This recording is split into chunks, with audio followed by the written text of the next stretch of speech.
Hello, in this video we are going to take a look at a few special products that occur when we multiply two binomials. Now what we're looking at is special scenarios. We're going to take a look at shortcuts when multiplying binomials. So they're shortcuts. They are things that you can always do the long way of double distributing, foiling. But what we show here is kind of a formula, a pattern that you can use to take a shortcut, make it faster. So the first is a square of sum. That is, if you multiply a binomial times itself. A plus b times a plus b. The same binomial times itself. And I'm going to start out with the general a and b to show what the pattern is. A plus b times a plus b equals what? So, in the wild, you might see that as x plus 5 squared. What does that equal? Because x plus 5 squared means multiply x plus 5 times x plus 5. And what does that equal? As I said, of course, you can double distribute, FOIL this, and you'll get the right answer. However, if you're smart and if you're quick-witted, you can do it the short way. And what is the short way? Going back over here, let's try and FOIL this. A plus b times a plus b. Okay, a times a gives me a squared. A times b, that's ab. And then b times a, well, that's the same as a times b.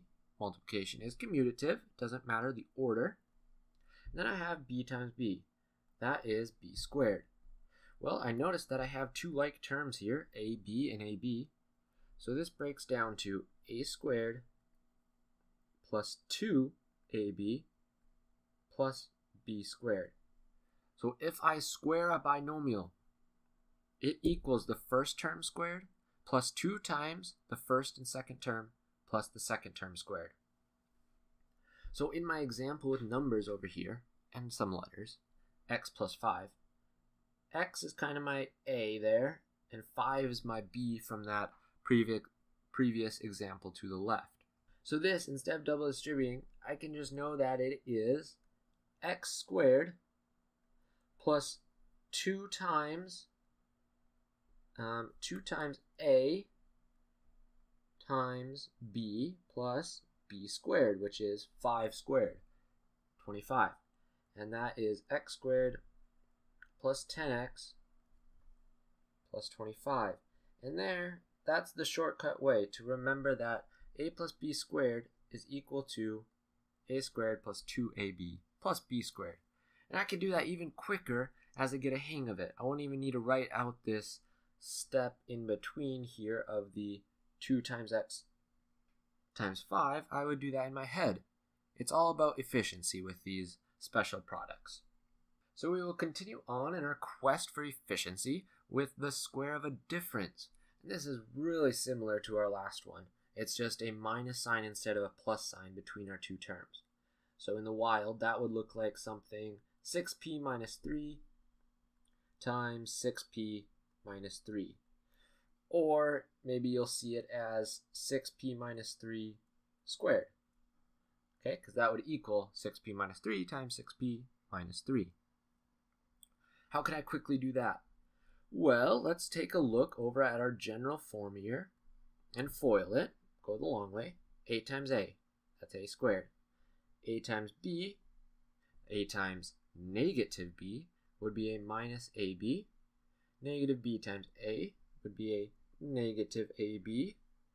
And a negative b times a negative b is a positive b squared. The two negatives make it positive.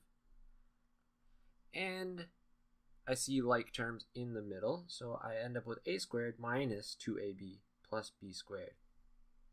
What's the only difference between my square of a sum and square of a difference? Only this guy right here. The fact that it's a minus sign in that middle term. That's the only difference. So, going over to the right and solving this one with numbers, if I have 6p minus 3 squared, it's going to equal a squared, because a is 6p and b is 3. So 6p squared minus 2 times 6p times 3 plus b squared, which is 3 squared. Now, this is kind of important. When I am doing my a and b, a is just 6p, b is just 3. I'm not really caring about that negative in front of it. I'm not saying b is negative 3. So in this middle term, I'm not having b negative 3 like that. I don't have that. I'm just caring about the positive 3. That's because that minus sign, I mean, it matters. It matters, but when I'm doing this special product, it only matters so far as telling me to choose this pattern, to choose the pattern with the negative in front of the 2ab. With that said, I can go through and simplify. 6p times 6p would be 36p squared, minus 2 times 6 is 12, times 3 is 36, and then p plus 9. There we go. Foiled. And again, that will get quicker as you practice this, and it'll kind of just go like that. And in a couple seconds, you can have that thing foiled. That's the power of a special product. The last special product we're going to look at is kind of the most powerful one. It's the most useful. When we talk about factoring, this one is the one that's going to pop up kind of the most of these special products.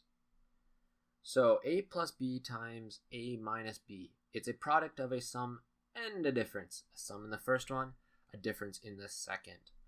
Or it could be a minus b times a plus b. The order of that multiplication doesn't matter. So it could be either way. We'll look at it the first way. And with numbers, that would look something like, what if I have 3x plus 5 times 3x minus 5? What does that equal? All right, going to the general form, I want to go, let me get those blue arrows out, a times a, which is a squared, minus a times b, and then I have plus a times b, because of the plus there, and then I have b times negative b, so that's a minus b squared. Only one negative this time, so it stays negative. Combining like terms, hey, this time our middle guys drop out, because I have a negative ab plus 1ab gives me 0 ab's. And I'm left with a squared minus b squared. And that's my special product. So let me write that all in one line. It means that if I have a plus b times a minus b, it just equals the first term squared minus the second term squared. Real nice and easy. So up here, my a is 3x, my b is 5, my a is 3x, my b is 5, and I notice this is a product of a sum and difference because it's the same numbers with a different sign in between them. So I can real quick double distribute this by going a squared, that is 3x squared, minus 5 squared. 9x squared minus 25, and I'm done. This one, as I said, is the most powerful, or I could say the most efficient, because there's only 2 terms in the final product. I can jump there real quick. Just to do one more really quick, what if I have x minus 7 times x plus 7, and I say multiply those? Well, that's x squared minus 49. A squared minus b squared. Quick and easy, just like that.